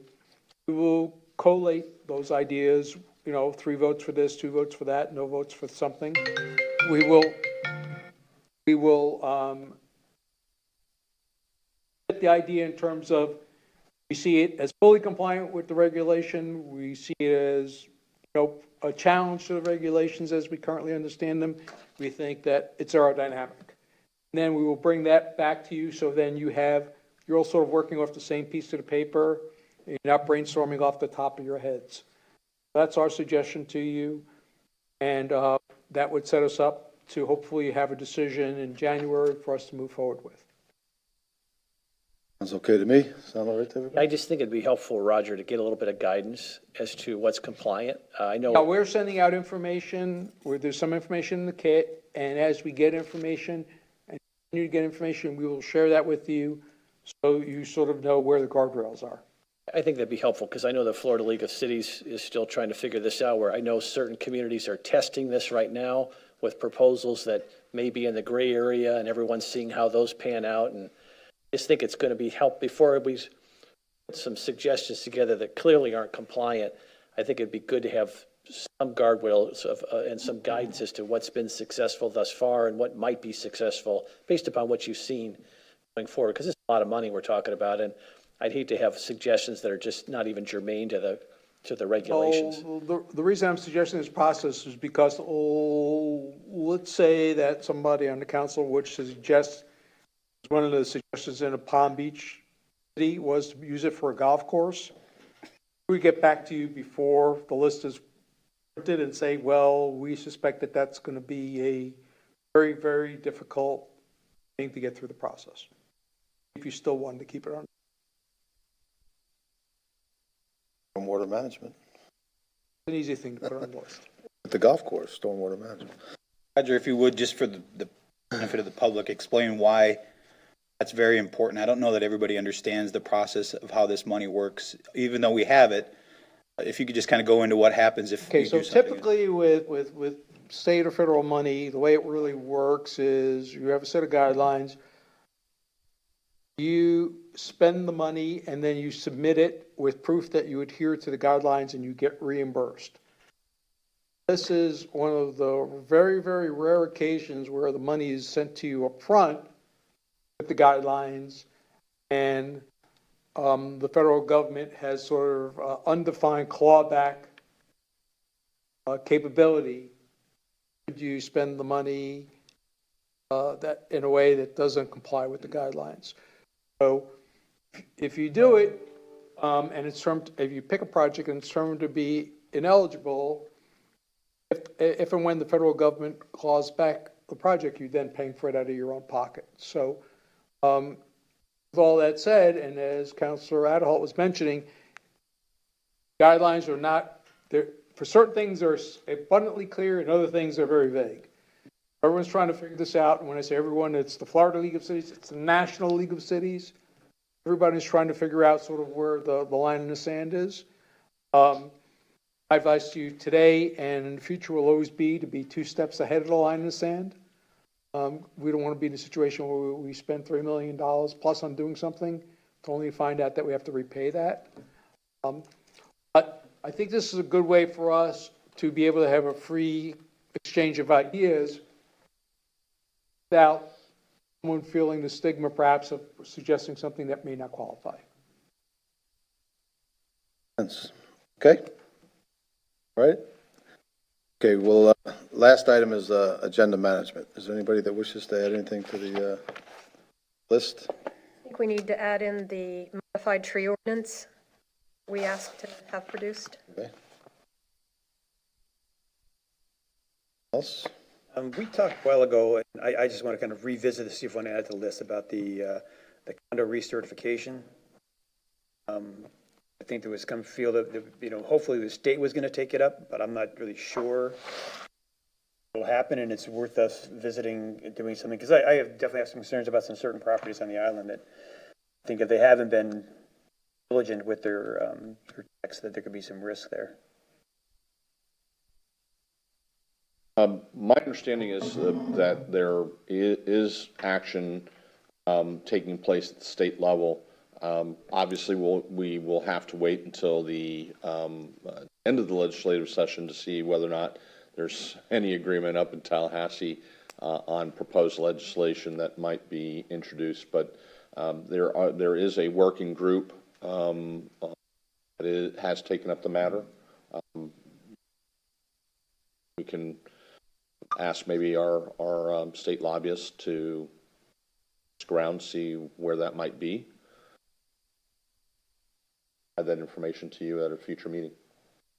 Okay, giving it a little time, I guess, but I think it certainly weighs on me.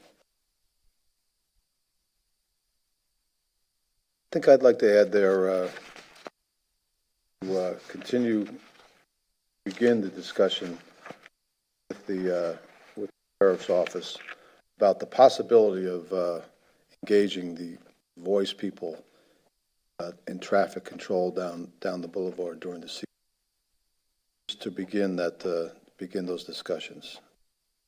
I would support that, and See where that leads. I would support that, Mr. Mayor, and I would also encourage, when we talk to our Public Safety Committee, to maybe add that to their agenda as well, to take a look at when we get that meeting. Anything else?